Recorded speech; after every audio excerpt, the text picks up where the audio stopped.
إن الحمد لله نحمده ونستعينه ونستغفره ونعوذ بالله من شرور أنفسنا وسيئات أعمالنا من يهده الله فلا مضل له ومن يضلل فلا هادي له أشهد أن لا إله إلا الله وحده لا شريك له وأشهد أن محمدا عبده ورسوله صلى الله عليه وعلى آله وأصحابه من اهتدى بهديه واستنى بسنته وقتفى أثره إلى يوم الدين. أما بعد، فإن خير الكلام كلام الله وخير الهدي هدي محمد صلى الله عليه وسلم وشر الأمور محدثاتها وكل محدثة بدعة وكل بدعة ضلالة وكل ضلالة في النار.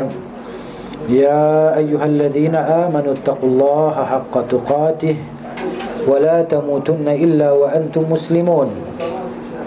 يا أيها الذين آمنوا اتقوا الله وقولوا قولا سديدا يصلح لكم أعمالكم ويغفر لكم ذنوبكم ومن يطع الله ورسوله فقد فاز فوزا عظيما. Alhamdulillah, syukur kehadirat Allah Subhanahu wa taala. Di atas limpah dan kurnianya dapat kita bertemu lagi bagi menyambung bacaan buku Jalan Golongan yang Selamat. Kita masuk pada bahagian yang ke-17, bahagian 17, cara menghilangkan syirik. Cara mana menghilangkan syirik daripada kita lah, daripada orang yang syirik tadi kan. Syirik ni kalau ikut tak hilang lah sampai kiamat. Ada syirik tu. Tapi maknanya cara kita tadi nak menjauhkan diri kita daripada perbuatan ataupun i'tiqad syirik.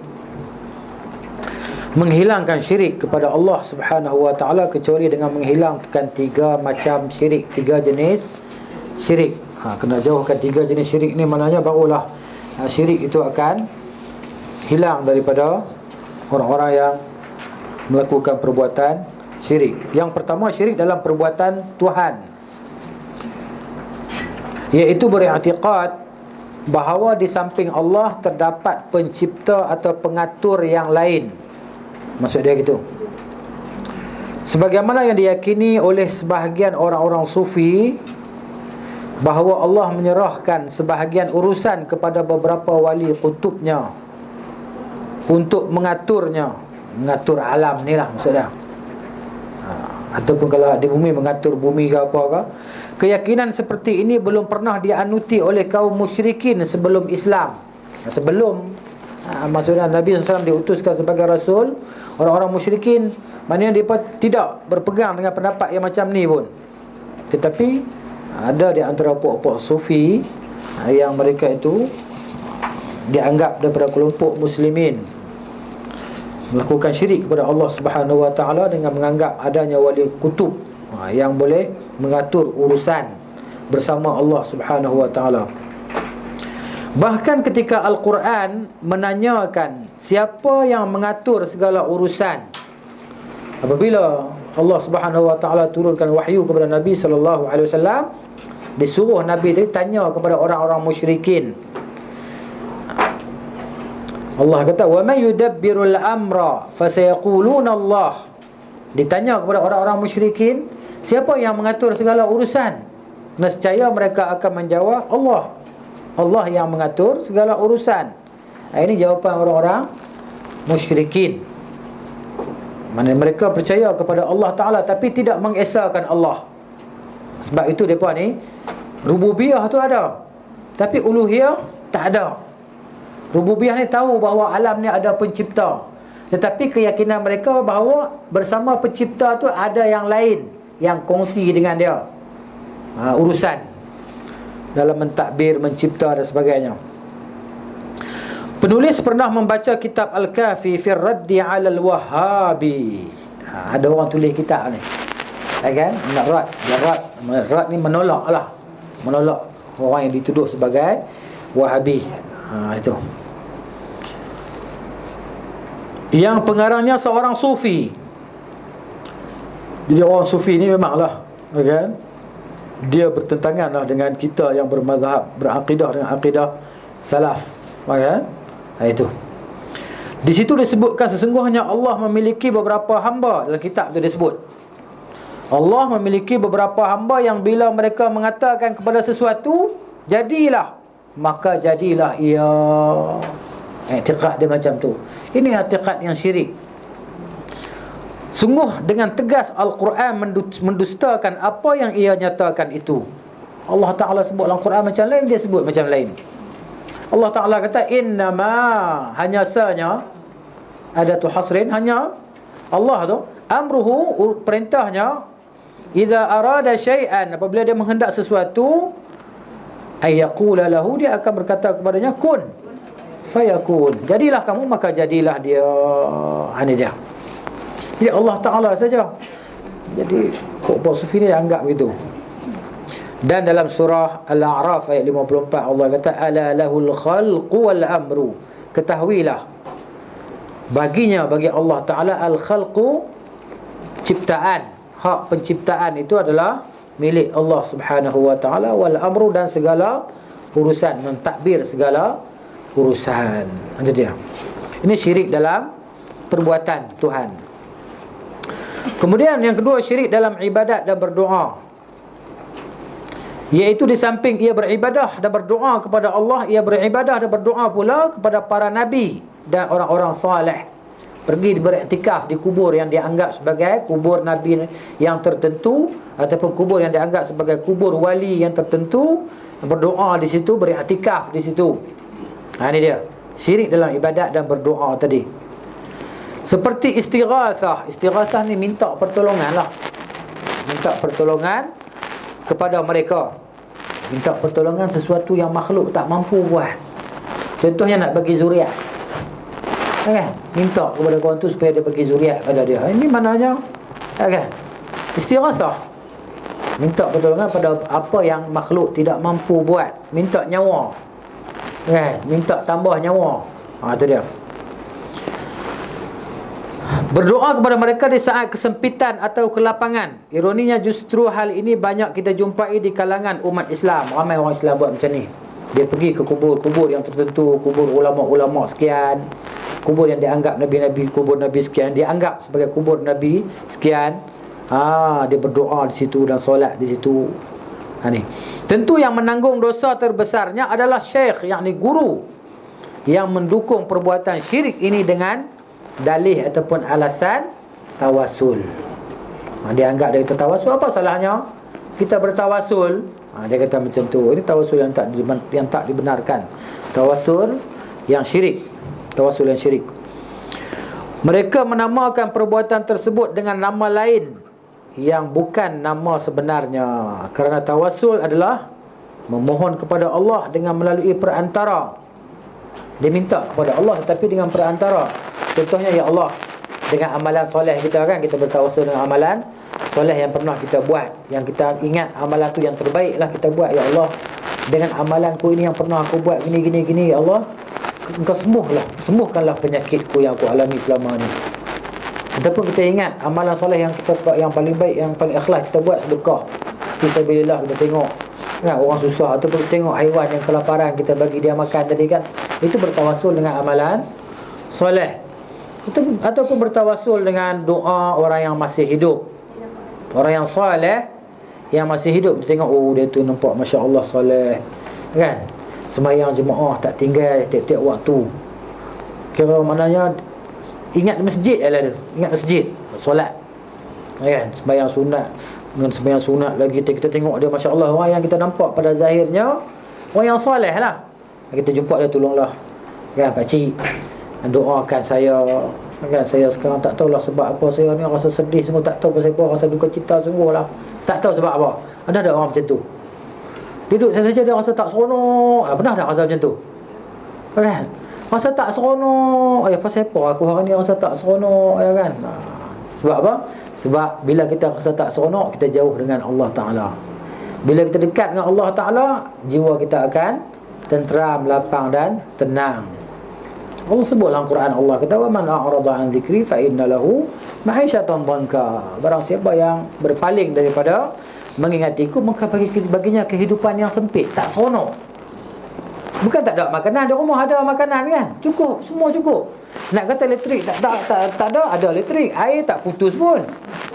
Kan? Tapi tak seronok. Dikala tu mana ada. Kita ni jauh daripada Allah Taala. Kan, ala bi dzikrillah tatmainnul qulub. Ketahuilah dengan mengingati Allah itu hati kita jadi tenang. Macam-macamlah cara kita nak ingat kepada Allah. Ayat mana tu? Ustaz ni tidak hafiz.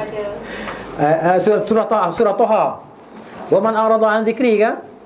Wa man arada an dzikri surah Taha. Ayat dia nanti dulu.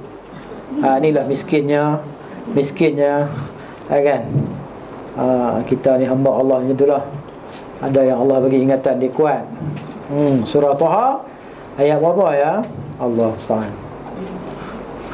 Banyak sangat ayat dia, tak ada nak ingat. Wa man a'rada an zikri surah ayat 124. Ayat 124. Alhamdulillah lah ada yang tolong ingatkan kita ni.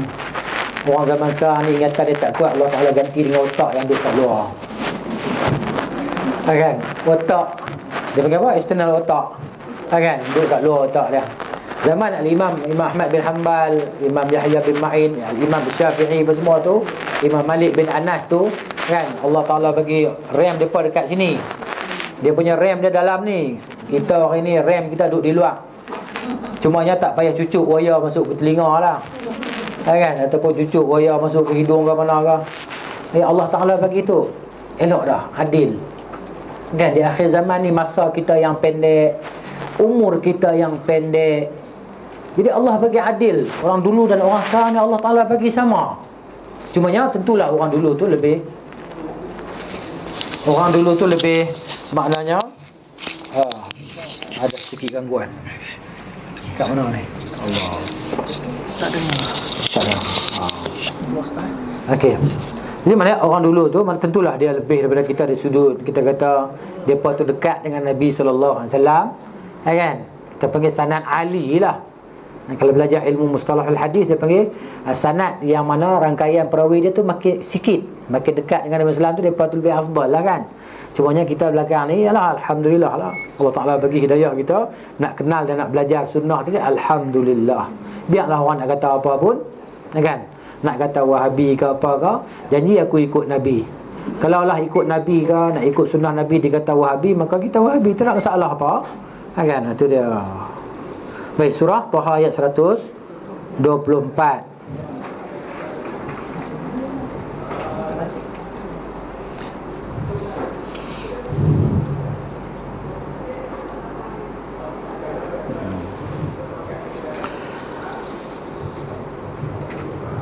Kemudian dalam surah Ar-Ra'du ayat 28 yang saya sebut tadi kan, alladzina amanu wa tatma'innu qulubuhum bi dzikrillah ala bi dzikrillah tatma'innul qulub. Itu surah Ar-Ra'du, surah Guruh. Ar-Ra'du Guruh ayat 28. Surah nombor berapa? Nombor 13 kan. Ala bi dzikrillah tatmainnul qulub. Ingatlah, dengan ingat Allah itu hati jadi tenang. Baik.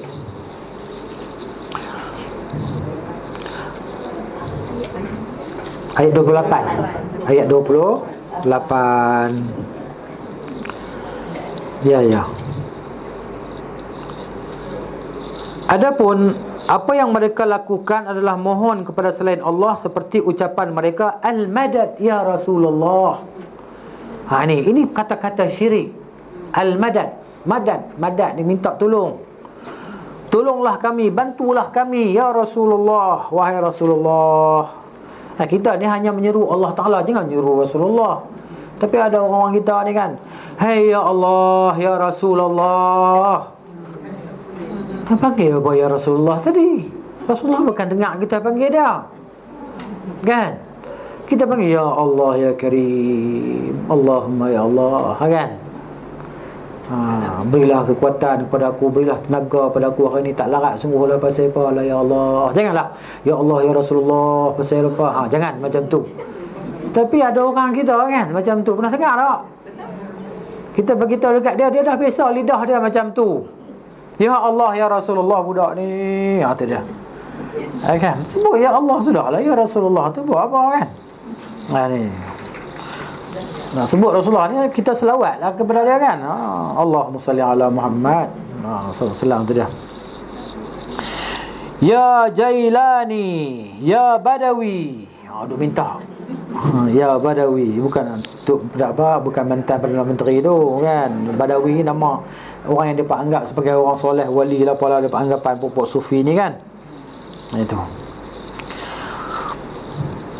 Permohonan seperti di atas adalah ibadah kepada selain Allah, sebab ia merupakan doa permohonan, sedangkan Rasulullah SAW bersabda ad-du'a'u huwal ibadah. Berdoa itu adalah ibadat. Maka berdoalah cara yang diajar oleh Nabi SAW. Itu dia. Ini usaha kan? Pergi cari berpuluh batu, beratus batu nak berdoa di sisi satu kubur yang dianggap sebagai kubur yang keramat dan sebagainya kan.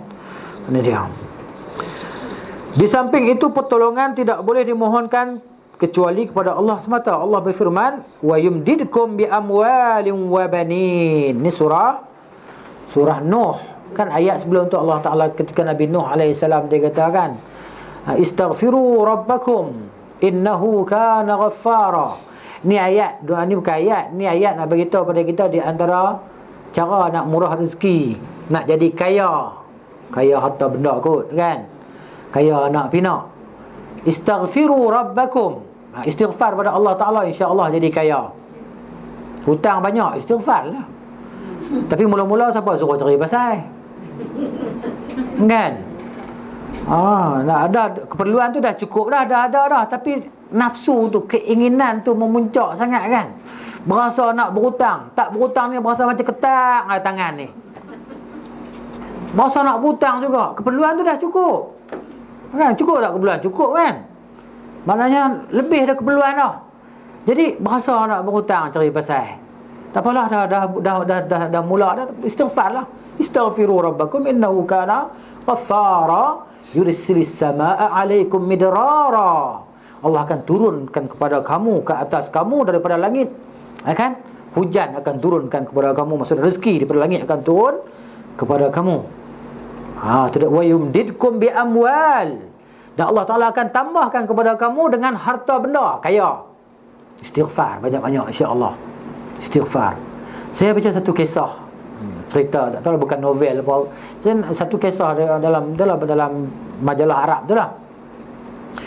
Wanita ni dia kematian suami, ada anak ramai. Lepas tu tak tahulah punca rezeki tu macam buat sementara ni susah sikit lah. Jadi dia buka radio, dia dengar satu syekh tu berceramah, baca ayat ni lah, cerita tentang nak murah rezeki apa semua. Istighfar. Dia kata kat anak-anak dia, mari kita beristighfar banyak-banyak kali. Istighfar, astaghfirullahalazim, astaghfirullahalazim, wa tuilallah, semua istighfar kan. Jadi maknanya tak berapa lama ada orang telefon dia minta suruh dia jadi catering, buat masak-masak ni kan. Sampai akhirnya dia jadi jutawan lah. Jutawan kaya dengan sebab istighfar kepada Allah Ta'ala tadi kan. Nak jadi kaya, istighfar, insya-Allah. Tak kaya harta, kaya jiwa kan. Kaya jiwa, insya-Allah. Tapi kaya jiwa tu yang nombor satunya. Kalau kaya harta, jiwa sengsara nak buat apa? Kan? Jiwa sengsara ni tak seronok. Jadi tak seronok lah. Apa mana jiwa sengsara? Jiwa tak seronok lah. Tu yang tidur tak boleh tu, makan pil apa untuk tidur tadi kan. Kita orang Islam senang ya. Kalau tak boleh tidur, ambil Quran baca. Tak habis 3 ayat, lena lah. Kan? Try tengok. Memang kita dah try banyak kali kan. Tapi malasnya nak pegang Quran, nak baca buku sirah Nabi ke apa kan. Baca buku sirah, buku-buku yang kita kata mudah-mudah. Masa kita nak tidur tu kan, ambil buku sirah Ar-Rahiq Maktum kan, terjemahan tu kan. Buka kisah hijrah Nabi SAW kan. Baca mana seronoknya kan. Jadi tak ada nak lama lagi, dia lena lah. Sedap-sedap orang azan subuh dah. InsyaAllah. Buatlah macam tu. Ni Quran baca kan. Tapi kalau pasang CD MP3 tu tak mau. Hak tu dia punya aura dia tu kurang sikit. Dia aura dia kita baca sendiri.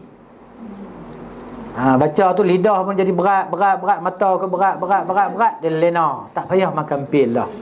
Kan tu maksud dia rahsia. Kalau orang kafir tadi dia tahu rahsia, dia mungkin ramai masuk Islam. Mungkin Allahu a'lam kalau dapat hidayah tadi kan. Rahsia ganti pil tidur. Itu dia. Baca Al-Quran insya-Allah. Ataupun sambil nak tidur kita boleh hafal Quran tu tak?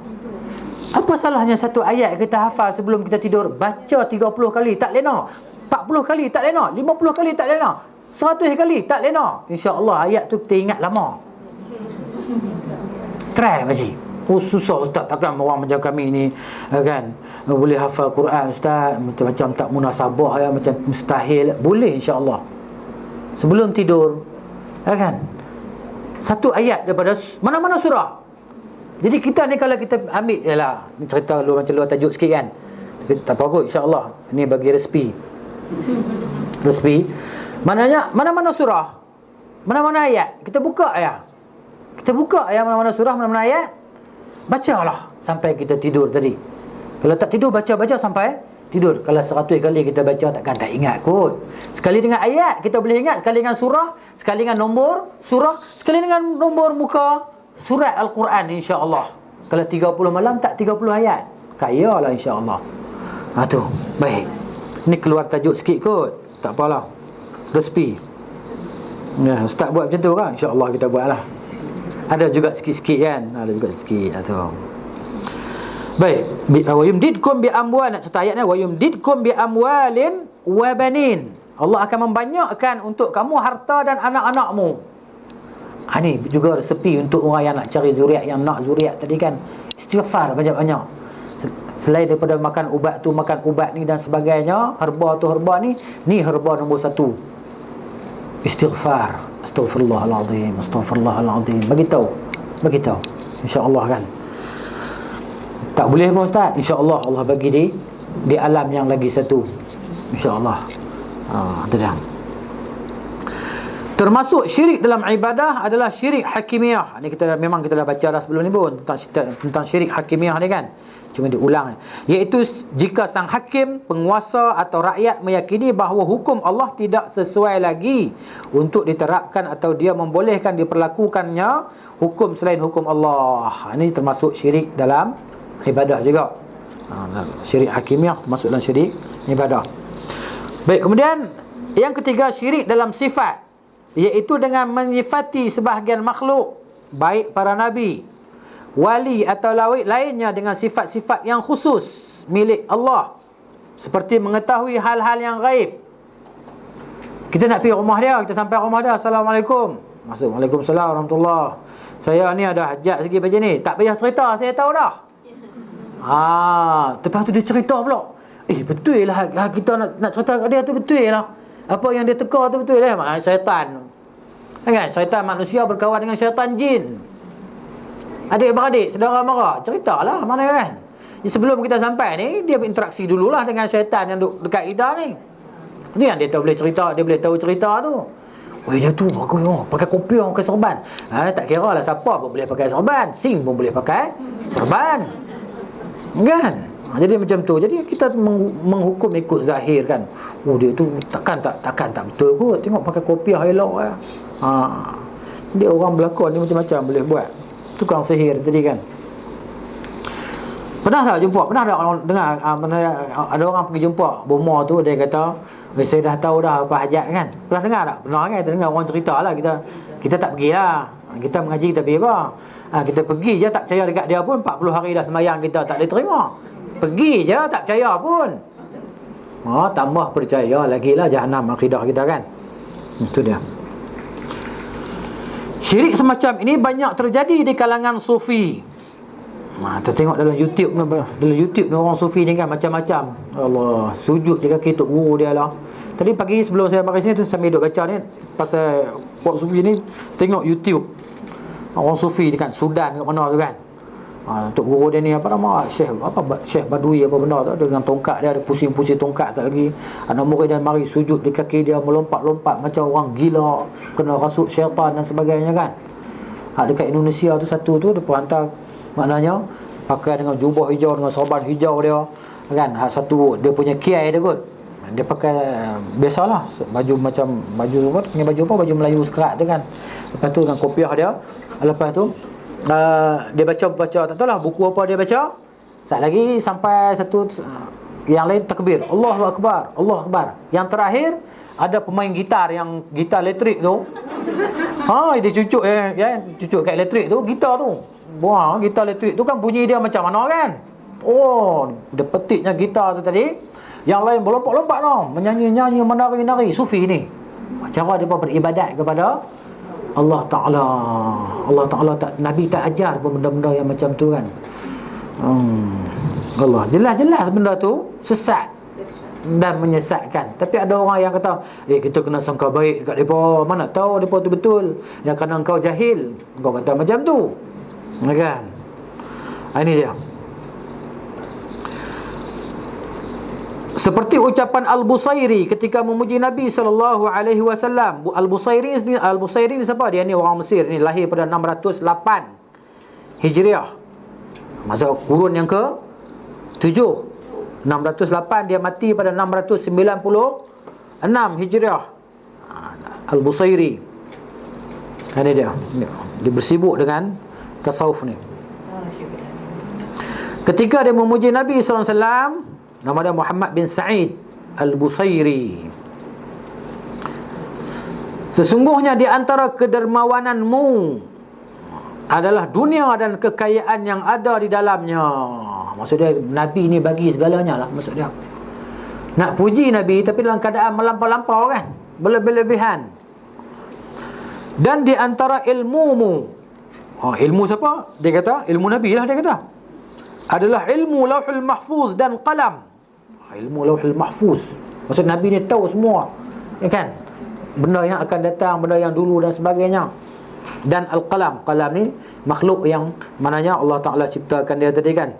Dalam footnote, kalau footnote bawah tu muka surat apa nama tu, tapi kecil lah, boleh baca tak? Nampak tak? Nampak kan?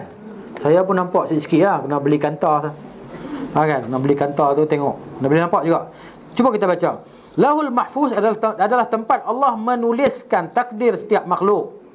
Sedangkan Al-Qalam adalah makhluk yang diciptakan oleh Allah, yang dengannya Allah menuliskan takdir setiap makhluk di Lauhul Mahfuz. Di antara ayat dan hadis yang berbicara tentang Lauhul Mahfuz dan Al-Qalam adalah surah Al-Buruj ayat 21, 22, bal huwa Qur'anun Majid fi lauhim mahfuz. Bal huwa Qur'anun Majid, bahkan ia yang mereka dustakan itu adalah Quran yang mulia, fi lauhin mahfuz, lauh al-mahfuz sana. Kemudian dalam surah Al-Qalam, Nun wal qalami wa ma yasturun. Nun, demi Al-Qalam dan apa yang mereka tulis. Ini dia. Kemudian dalam hadis pula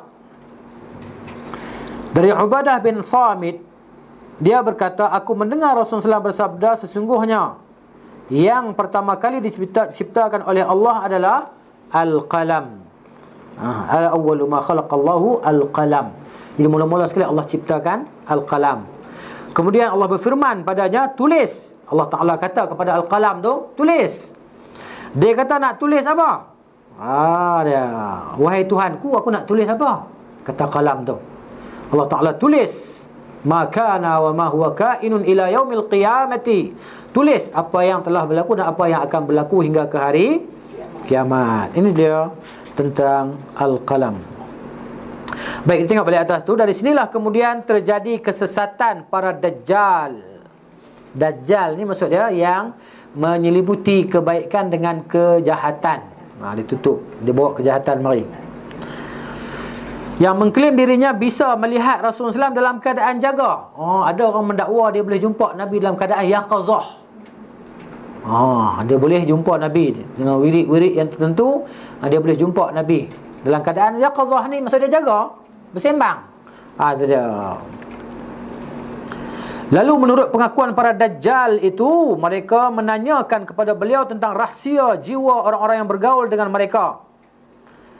Para Dajjal itu ingin menguasai sebahagian urusan manusia, padahal Rasulullah sallallahu alaihi wasallam semasa hidupnya sahaja tidak mengetahui hal-hal yang gaib tersebut.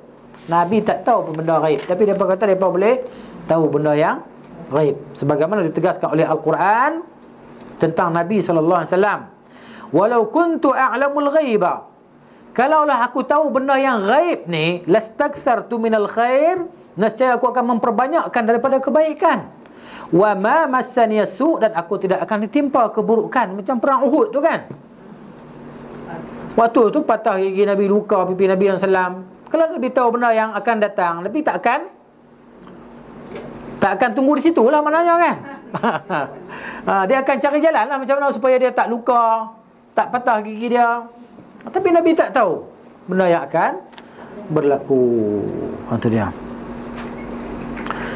Jika semasa hidupnya saja beliau tidak mengetahui hal-hal yang gaib, kalau masa hidup Nabi tak tahu benda yang gaib, bagaimana mungkin beliau bisa mengetahuinya setelah beliau wafat sallallahu alaihi wasallam dan berpindah ke haribaan Tuhan yang maha tinggi? Masa hidup Nabi tak tahu benda gaib, macam mana selepas Nabi SAW wafat tadi? Kan? Dengan i'tiqad, bila mereka berselawat ramai-ramai tadi, bergoyang-goyang badan apa semua, goyang tangan kan, lambai-lambai tangan dengan anggapan Nabi tadi hadir dalam majlis depa apa semua. Ini pok-pok khurafat, tanggapan-tanggapan khurafat kan, khuza'balat, rekaan mereka sahaja. Itu dia.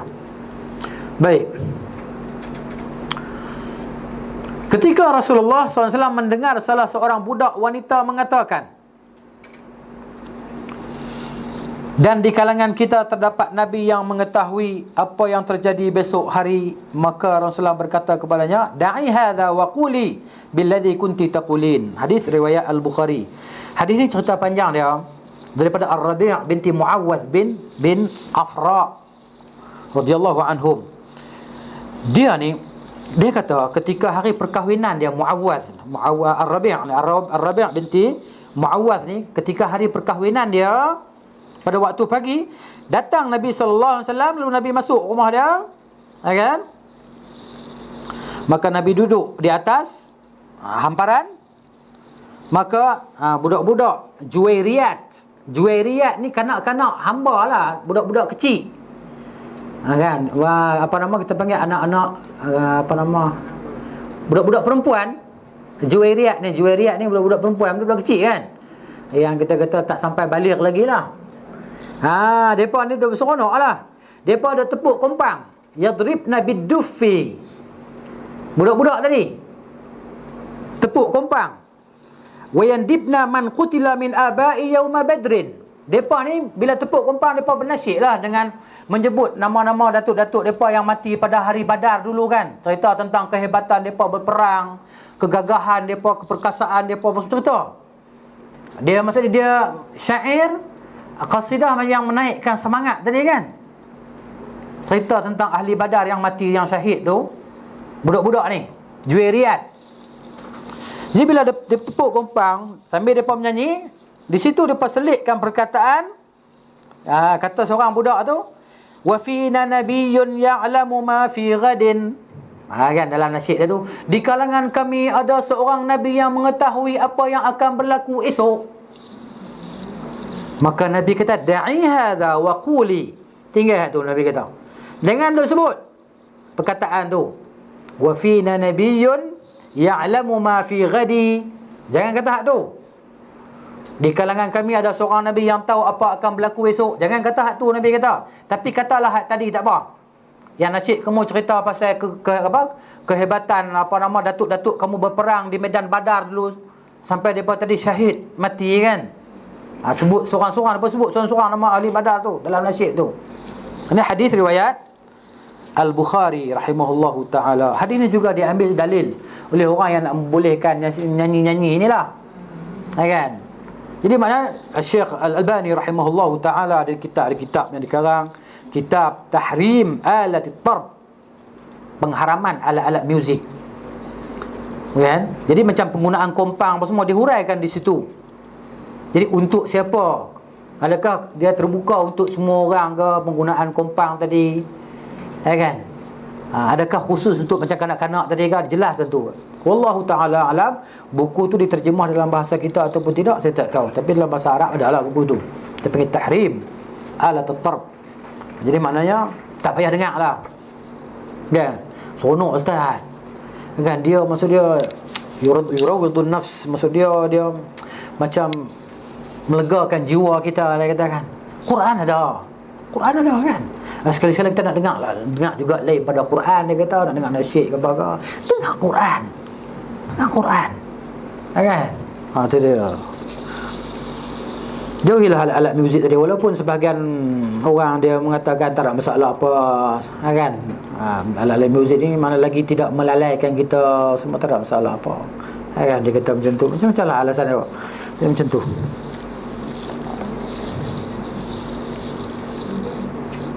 Baik. Tapi Syekh Albani dia gariskan syarat-syarat tadi kan. Syarat-syarat. Kemudian kepada para rasul itu memang terkadang ditampakkan sebahagian masalah-masalah ghaib. Maksud dia ialah wahyu tadi kan. Wahyu diberitahu kepada Nabi sallallahu apa yang akan berlaku, dia bagi tahu pada Nabi. Orang yang kena siksa dalam kubur tu pun Nabi tak tahu, kecuali hanya Allah Taala yang bagi tahu. Nabi lalu kat kawasan kubur orang kena siksa dalam tu kan. Nabi kata innahuma yu'adzabani wa ma yu'adzabani fi kabirin. Depa dua ni tengah kena siksa ni. Kan? Bukan pada besar mana pun kerja yang dosa yang mereka buat. Seorang ni duk mengumpat orang, duk jadi batu api. Hak seorang ni dia tidak tidak bersuci daripada najis dia, baul dia. Itu dia. Jadi maknanya diberitahu, diwahyukan kepada Nabi sallallahu alaihi wasallam. Nabi tak tahu. Bila dia cerita baru Nabi tahu. Kita hari ni kita tahu mana? Jom kita tanam pokok bunga atas kubur ni, supaya pokok bunga ni boleh bertasbih kepada orang dalam kubur ni. Kalau orang tu jahat-jahat jugalah, kecuali Allah Ta'ala nak ampunkan dia. Memanglah makhluk-makhluk tadi semuanya bertasbih kepada Allah Subhanahu Wa Ta'ala. Tapi Nabi tak pernah cerita pun pokok ni akan bertasbih untuk orang dalam kubur tu. Cumanya Nabi ambil pelepah tadi, kurma tadi, dia belah pelepah kurma tadi letak di atas kubur yang dua tadi. Nabi kita semoga diringankan azab keduanya selama mana pelepah ini masih basah, lembap. Macam tu. Itu dia. Ini benda mukjizat yang khusus untuk Nabi sallallahu alaihi wasallam. Ya. Boleh buah pokok. Tak payah buah lah, di Baqi' tak ada pokok pun. Kan Baqi' ni hanya pasir dan batu saja. Tak payah kan. Bukankah perbuatan Nabi itu Perbuatan Nabi kita contoh. Baik, orang dalam kubur tu mereka kena siksa. Sebab tu Nabi letak tu. Dan benda tu wahyu, perintah wahyu kepada Nabi SAW. Kita hari ni kita tahu ke hak dalam kubur tu kena siksa? Silat-silat dia lebih seronok pada kita. Kesiannya orang dalam kubur ni, kesiannya. Jomlah kita pergi ambil apa-apa, kita pergi tanam atas kubur tu, biarlah mereka segak sikit pokok tu. Semoga mereka tadi diringankan tu. Hang tahu ke dia kena siksa dalam tu? Tanya dia balik, hang tahu ke? Tak tahu. Mungkin dia tu lebih seronok daripada kita di dunia ni. Dia boleh tengok syurga. Kalau dia orang baik, orang yang soleh, dibuka untuk dia satu pintu daripada pintu syurga. Untuk dia. Kita hak dunia ni kadang-kadang boleh makan, kadang-kadang tak boleh makan. Kalau boleh makan pun kadang-kadang tak sedap. Selalunya macam tak sedap. Tapi kalau orang tak sedap makanan tadi kan. Macam itulah ceritanya. Jadi kadang-kadang mereka mungkin lebih seronok daripada kita. Mereka tak gaduh nak sembahyang lah. Ya. Maknanya perbuatan Nabi itu sekali itu aja lah. Sekali itu saja. Dan itu adalah khusus untuk Nabi SAW. Kalau benda tu tak khusus untuk Nabi, Abu Bakar dah buat, Umar dah buat, Uthman dah buat, sahabat-sahabat yang lain semua dah buat, dan penuh di Baqi' tadi segala pelepah kurma.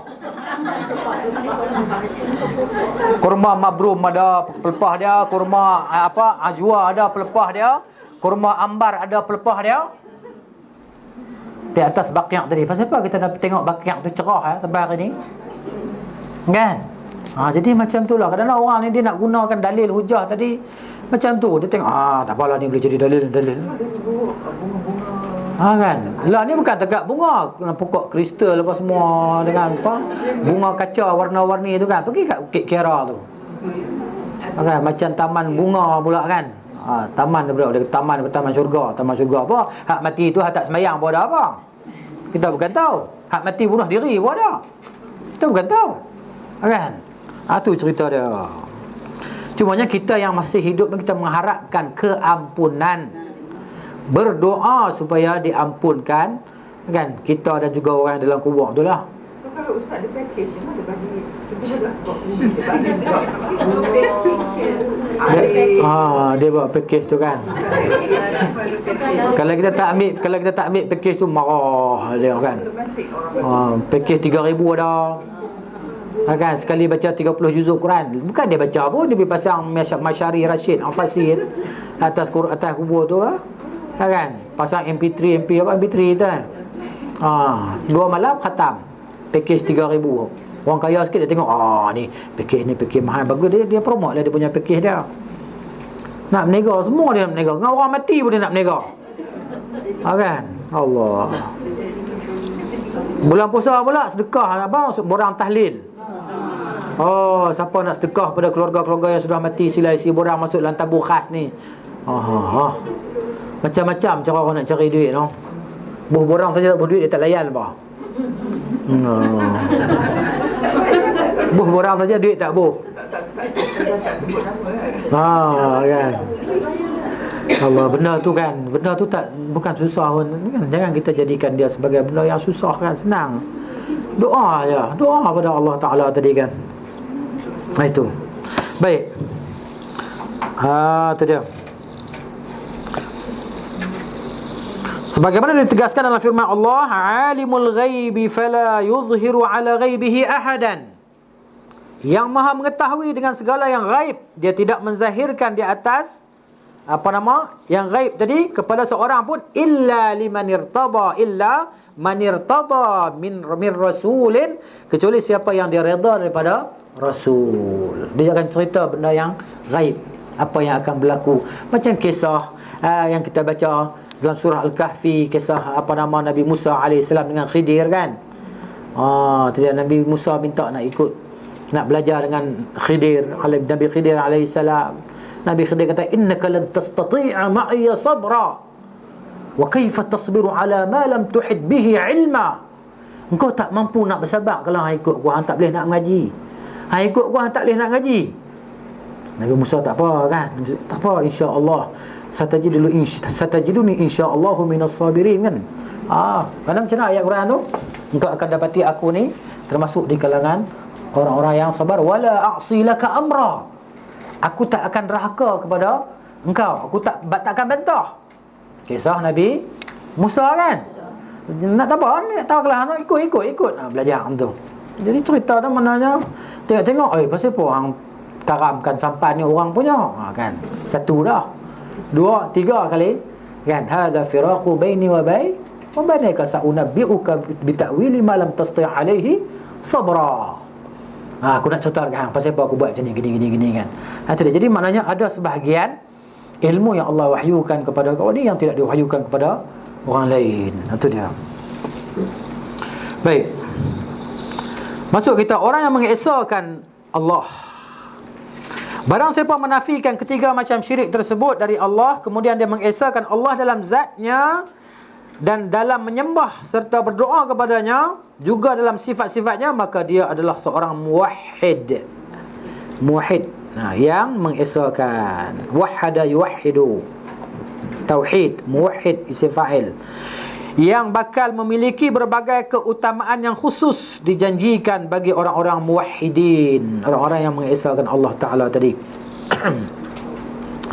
Sebaliknya, jika ia hanya meyakini dan menetapkan salah satu dari ketiga macam syirik di atas, maka dia bukanlah seorang muwahhid. Bukanlah dia orang yang mengesakan Allah, bukan dia ahli tauhid. Tetapi ia tergolong seperti yang disebutkan dalam firman Allah. Ini dia. Yang ni yang kita takut ni. Allah kata, a'udzubillahi minasyaitonir rajim, walau asyraku la habita anhum ma kanu ya'malun. Kalau mereka syirik, nescaya terhapuslah dari mereka apa yang mereka telah kerjakan. Pahala-pahala yang dia buat bergunung-gunung pahala tadi kan, habis jadi rata, jadi debu, tak ada apa dah. Syirik dengan Allah Ta'ala sekali je, dia ada beramal ibadat habis lah tu. Sebab tu Nabi kata, pagi dia beriman, petang dia jadi kafir, petang dia beriman, pagi dia jadi kafir, jual agama dia dengan keuntungan yang sedikit, semua tadi kan syirik dengan Allah Ta'ala. Kemudian Allah kata, la in asyrakta, kalau engkau syirik dengan Allah, la yahbatanna 'amaluka wa la takunanna minal khasirin. Kalau engkau syirik dengan Allah Ta'ala, nescaya terhapus segala amalan engkau dan engkau termasuk di kalangan orang-orang yang rugi. Hanya jika ia bertaubat dan menafikan sekutu dari Allah, maka ia termasuk golongan muwahhidin. Kalau dia bertaubat kembali, mana mengucap balik, masuk Islam balik, jadi Islam balik, maka dia jadi orang muwahhid baliklah. Ya Allah, jadikanlah kami termasuk orang-orang yang mengesahkan-Mu, dan janganlah Engkau jadikan kami termasuk golongan orang-orang yang menyekutukan-Mu. Ini dia. Akan doa, Allahumma inni a'udzubika an usyrika bika wa ana a'lamu wa astaghfiruka lima la a'lamu. Dalam satu riwayat kata, Allahumma inni a'udzubika an usyrika bika syai'an wa ana a'lamu wa astaghfiruka lima la a'lamu. Itu dia. Kemudian macam-macam syirik, jenis-jenis syirik. Syirik kecil iaitu setiap perantara yang dapat menyebabkan kepada syirik besar. Wasilah perantaraan kepada syirik besar. Namun belum mencapai tingkat ibadah, maka tidak menjadikan pelakunya keluar daripada Islam. Maksud dia bukan beribadah kepada selain Allah Ta'ala, syirik kecil tu. Akan tetapi ia termasuk dosa besar. Dosa besar lah maksudnya. Dalam neraka juga dosa besar kan. Di antaranya ialah Riya. Itu dia. Seorang Muslim yang beramal dan solat kerana Allah, tetapi ia melakukan solat dan amalnya dengan baik agar dipuji orang lain. Ini riya lah. Allah Ta'ala berfirman dalam surah Al-Kahfi. Kita dah baca kan. Ni surah ayat yang terakhir kan? Kan? Faman kana yarju liqa'a rabbih falyamal 'amalan salihan wa la yusyrik bi'ibadati rabbih ahada. Itu dia. Ayat terakhir kan? Surah Al-Kahfi. Last sekali ayat tu. Barang siapa yang dia mengharapkan pertemuan dengan Allah, perjumpaan dengan Allah, maka hendaklah dia beramal dengan amalan yang baik, amal soleh. Ni kita buat amal soleh lah ni. Duduk kerana Allah, bercakap kerana Allah, kan?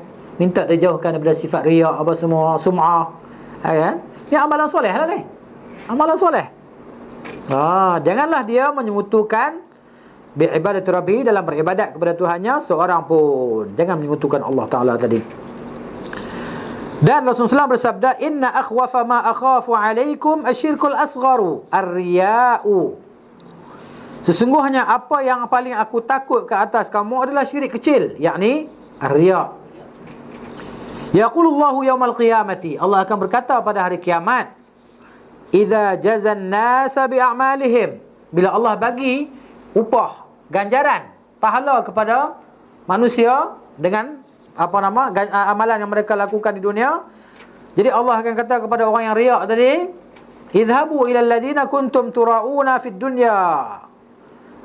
Pergi carilah kamu nak pahala, pergi cari orang yang kamu buat ibadat kerana dia, kamu tunjuk pada dia. Fanzuru, maka hendaklah kamu lihat, hal tajiduna indahum jaza'. Tengoklah ada pahala tak di sisi mereka. Dia minta pahala kepada makhluk di akhirat besok. Kan? Jadi maknanya tak ada pahala. Ini bahaya, riya. Baik.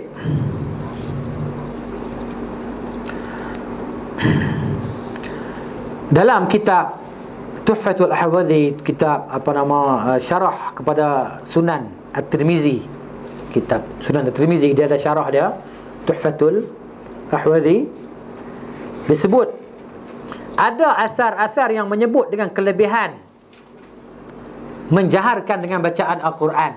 Kita duduk rumah baca Quran, duduk dalam bilik baca Quran kuat kan. Kita dengar kawan tu baca sedap, kita pun nak tiru kan. Dengar baca sedap, kita nak tiru, nak lagi seronok kan, seronok. Berhibur, maknanya menghiburkan diri kita dengan Al-Quran. Laisa minna man lam yataghanna bil Quran. Kita bukan di kalangan kami orang yang tidak berlagu dalam bacaan Al-Quran.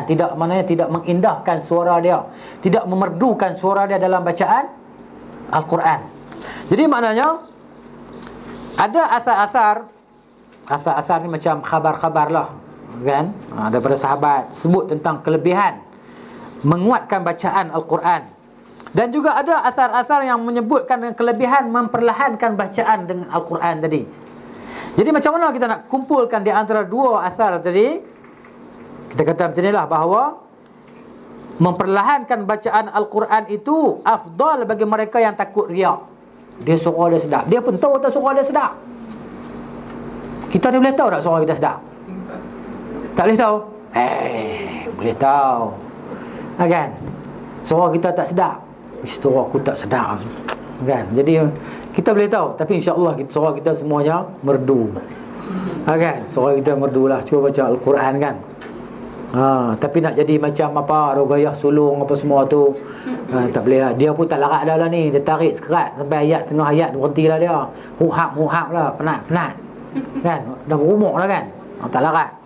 Muda-muda dulu kan boleh dekat dia lah. Ismail Hashim rahimahullah kan mati dah. Abdul Ghani rahimahullah. Abdul Ghani hidup kan mati, Allah alam, tak ingat, tak tahu. Yang Abdul Ghani ni orang Kedah kan. Ustaz sebut orang Kedah kan, nak buat macam mana saya ingat tahu kenal tu lah. Hak lain saya tak kenal kan.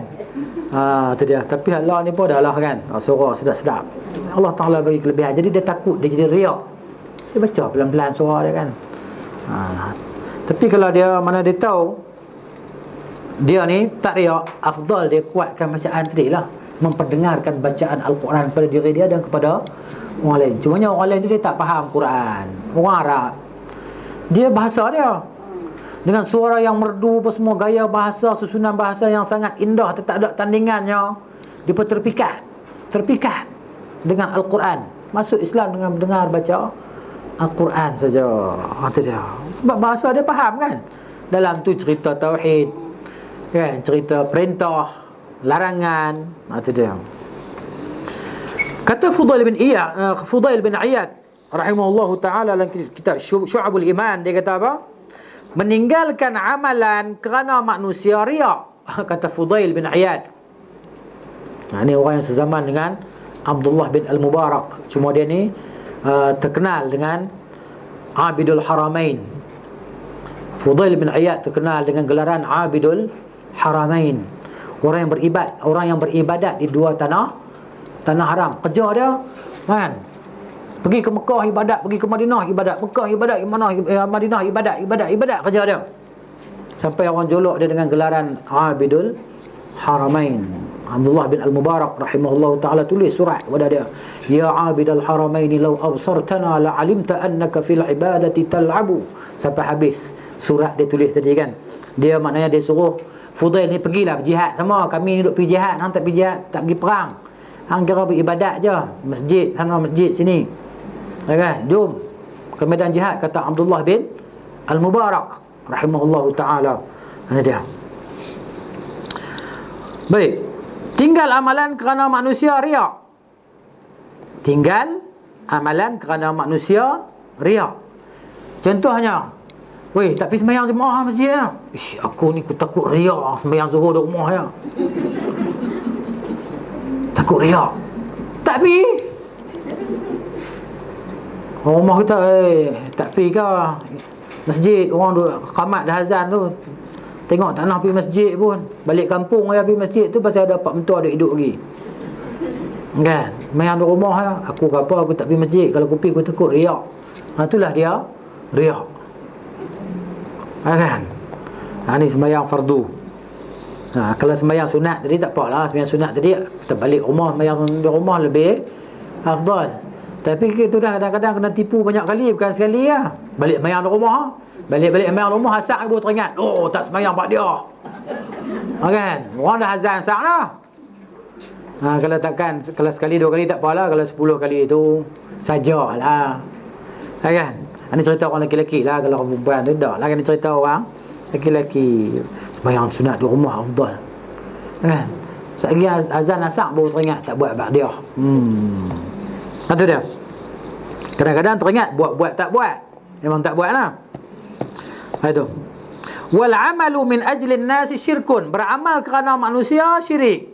Kan?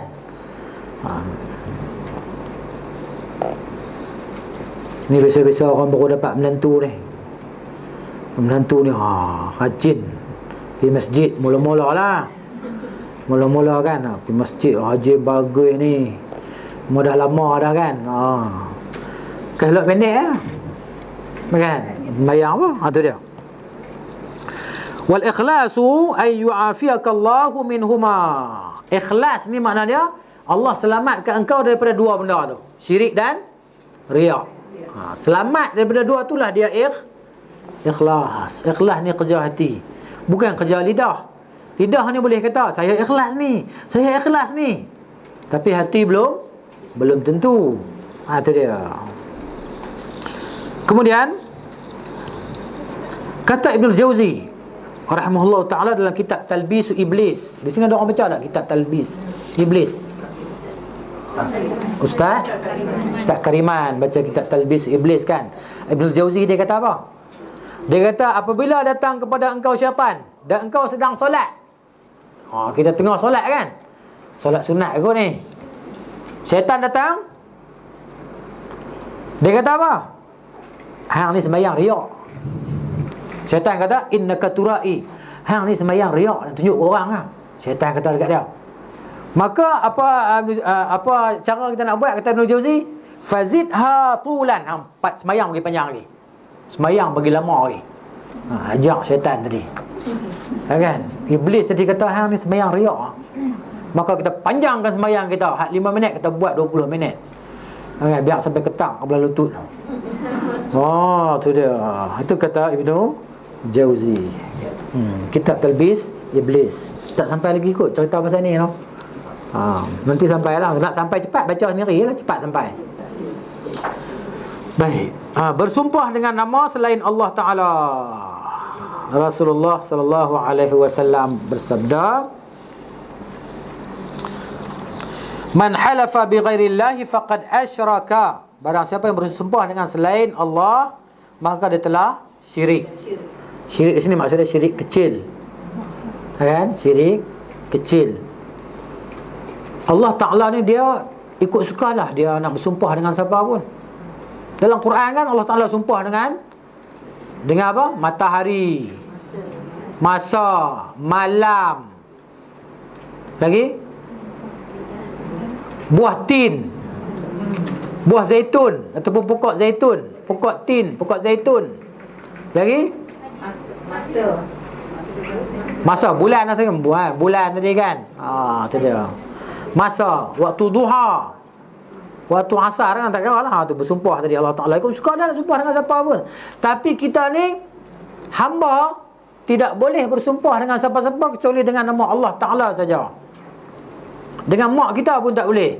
Demi ibuku tak boleh. Kan? Tak boleh. Itu dia. Bisa jadi bersumpah dengan nama Allah dengan nama selain Allah termasuk syirik besar. Boleh jadi syirik besar. Syirik kecil boleh pergi kepada syirik besar.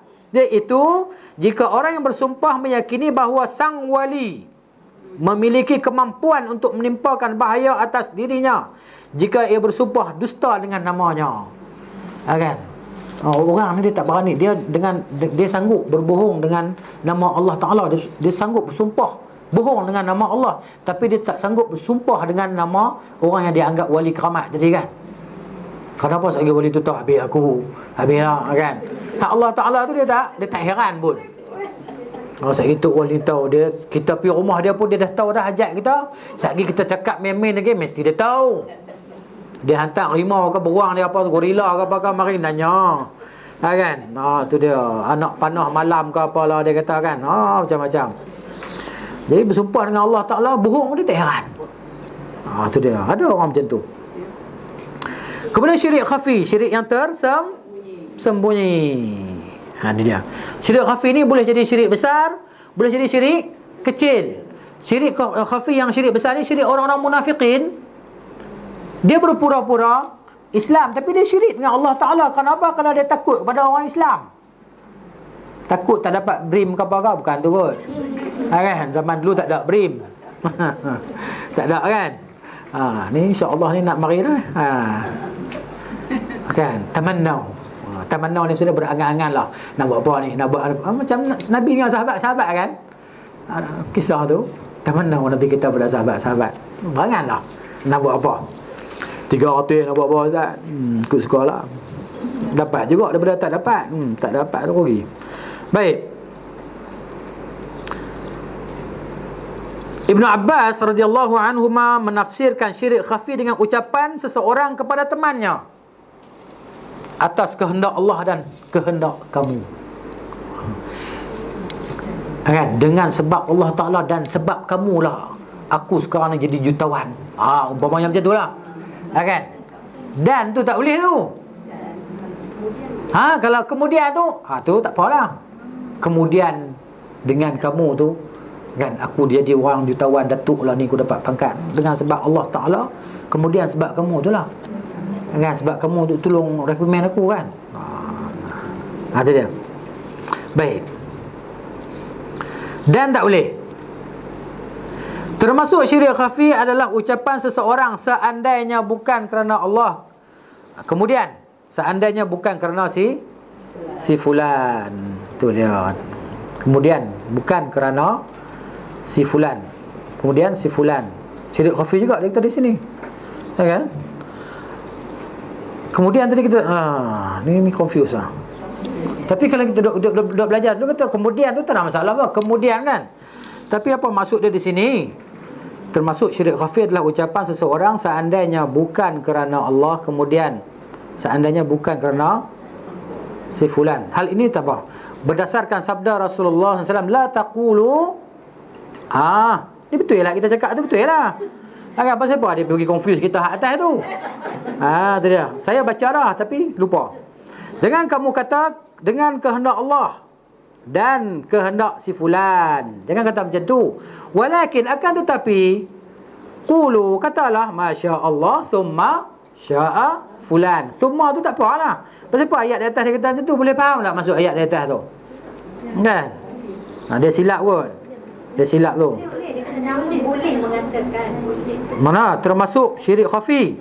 Tak, dia kata namun boleh mengatakan. Oh, di sini tak ada. Hak saya punya buku ni tak ada hak. Buku tu baru. Oh. Patut saya tak ada. Tak ada. Ini buku lama. Ni buku ni lama. Tak ada yang ni tak ada. Maknanya nak kena telefon depa di sana. Dalam ni application. Tu dia misprint. Kan? Tu yang kita jadi macam tu. Mana kita tak salah, dia salah kan. Bukan dia salah, hak terjemah tu salah. Tapi ada mari hak bawah tu betul lah.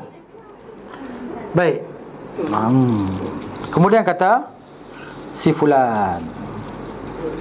Satu hadis lagi saya bagi tahu, satu hadis daripada Abu Sa'id Al-Khudri, iaitu Malik bin Sinan radhiyallahu anhu. Dia kata apa?